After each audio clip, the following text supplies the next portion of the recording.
Bonjour, tout d'abord je vous remercie pour votre invitation. En réalité, je suis responsable du département de chirurgie réfractive et du segment antérieur à l'hôpital de la Citadelle à Liège en Belgique. C'est un centre de soins tertiaires.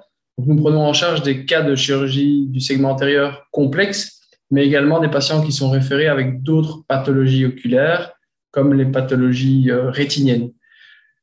D'un autre côté, le département de chirurgie réfractive draine pas mal de patients qui recherchent à augmenter leur indépendance aux corrections optiques. Donc, j'ai deux profils de patients assez différents dans ma pratique clinique.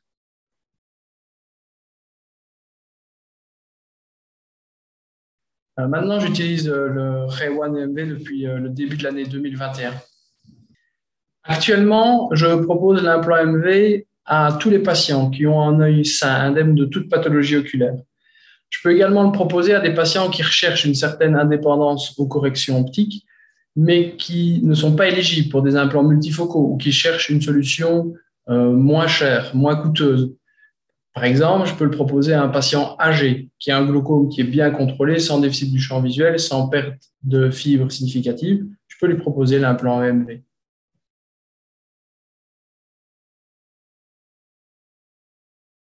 En réalité, dans ma pratique, pour chaque patient, je prends le temps d'expliquer les différentes options qui sont disponibles pour lui, qui sont possibles dans son cas. Je parle donc des implants monofocaux, des implants multifocaux réfractifs, des implants multifocaux diffractifs et de l'EMV.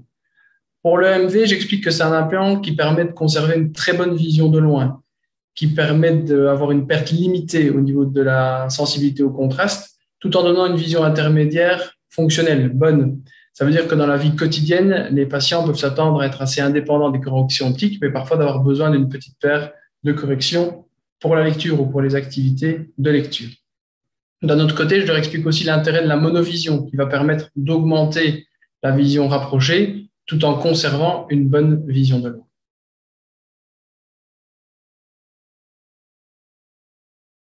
Les patients actuellement sont très satisfaits après avoir été implantés avec des implants MV. Ils gardent une très bonne vision de loin. Ils ont une bonne vision intermédiaire. Certains patients ne portent plus du tout de lunettes et sont tout à fait indépendants des lunettes.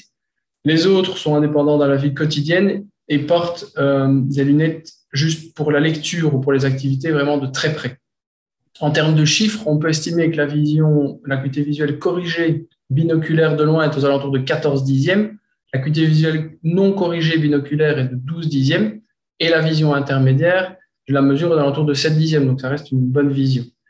On a un petit peu étudié la vision stéréoscopique et de manière assez intéressante pour une monovision modérée d'une demi-dioptrie environ.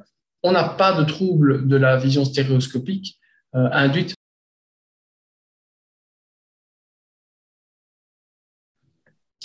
En réalité, je personnalise la cible réfractive en fonction de chaque patient, en fonction de sa demande. Si le patient est éligible et qu'il a émis son souhait d'utiliser la monovision, à ce moment-là, je vise l'hémétropie sur l'œil dominant et une myopie résiduelle sur l'œil dominé. Je vise environ moins 0,60, moins 0,75. Si par contre, le patient n'est pas éligible pour une monovision, à ce moment-là, je vise l'hémétropie dans les deux yeux. Dans de rares cas, quand les patients sont des grands myopes, il m'arrive de viser une myopie un peu plus importante dans l'œil dominé et donc on se retrouve avec des yeux légèrement plus myopes en post-opératoire.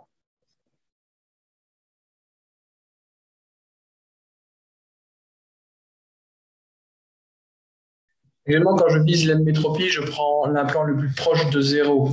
Le MV est assez tolérant autour de l'hémétropie, les courbes de défocus le montrent et j'ai assez peu de surprises à ce niveau-là.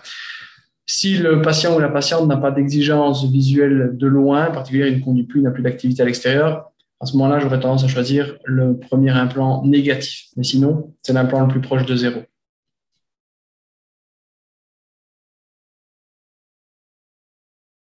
Moi, je pense qu'ils doivent se faire leur propre expérience, qu'ils peuvent utiliser l'implant et voir comment leurs patients réagissent. Je ne peux que partager mon expérience et la satisfaction de mes patients.